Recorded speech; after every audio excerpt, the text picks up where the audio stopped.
युवती की 3 फरवरी को शादी हुई थी।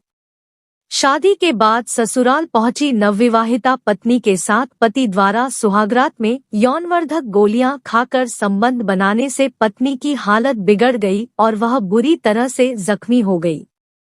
7 फरवरी को पीड़िता को इलाज के लिए कानपुर में भर्ती कराया गया। 10 फरवरी को इलाज के दौरान उसकी मौत हो गई। मृतका के परिजनों ने सोमवार को एसपी को प्रार्थना पत्र देकर पति समेत ससुरालियों के खिलाफ कार्रवाई करने की मांग की है। हमीरपुर के एक मोहल्ला निवासी युवती की बीती 3 फरवरी को उरई से बारात आई थी। युवती के माता पिता नहीं है। पिता की जगह भाई एक दफ्तर में सरकारी नौकरी कर रहा है, जिसने धूमधाम से अपनी बहन की शादी की थी। 4 फरवरी को युवती विदा होकर अपनी ससुराल पहुंची थी। भाभी ने बताया कि ननद ने जेएनएम नर्सिंग का कोर्स किया हुआ है। उसकी शादी उरई में रहने वाले इंजीनियर के साथ बीती 3 फरवरी को हुई थी। बताया कि सुहागरात में ननद के पति ने यौनवर्धक गोलियां खाकर इस कदर हैवानियत दिखाई कि वह गंभीर रूप से जख्मी हो गई और उसकी हालत बिगड़ गई। 7 फरवरी को वह अपने पति संग एक वैवाहिक कार्यक्रम में कानपुर गई हुई थी।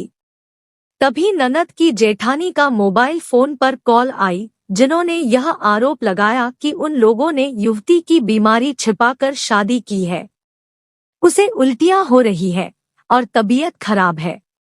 महिला की भाभी ने बताया कि वह लोग कानपुर की शादी छोड़कर उसी दिन उरई पहुंच गए, जहां से ननद को लेकर सीधे कानपुर के एक प्राइवेट नर्सिंग होम में भर्ती कराया, लेकिन आराम नहीं मिला। भाभी ने बताया कि जब उसने ननद से जोर देकर पूछा तो उसने बताया कि पति ने उसके साथ यौनवर्धक गोलियां खाकर संबंध बनाए हैं, जिससे उसकी हालत बिगड़ी है। इसके बाद युवती को गायनोकोलॉजिस्ट को दिखाया गया। परीक्षण के बाद गायनोकोलॉजिस्ट ने कहा कि युवती के साथ ऐसे संबंध बनाए गए हैं जैसे सामूहिक दुष्कर्म किया गया हो। युवती के प्राइवेट हिस्से जख्मी हो गए थे, जिसके कारण इन्फेक्शन फैल गया और 10 फरवरी की दोपहर करीब 3:30 नवविवाहिता की कानपुर में मौत हो गई। वहीं पर पोस्टमार्टम कराने के बाद सोमवार को शव घर पहुंचा तो सभी लोग बेहाल हो गए। मृतक के भाई का कहना है कि बहन की मौत के बाद इंजीनियर दूल्हा परिवार समेत घर पर ताला डालकर भाग निकला है। मृत नवविवाहिता के भाई ने इस संबंध में एसपी को तहरीर देकर ससुरालीजन के खिलाफ कार्रवाई की मांग की है।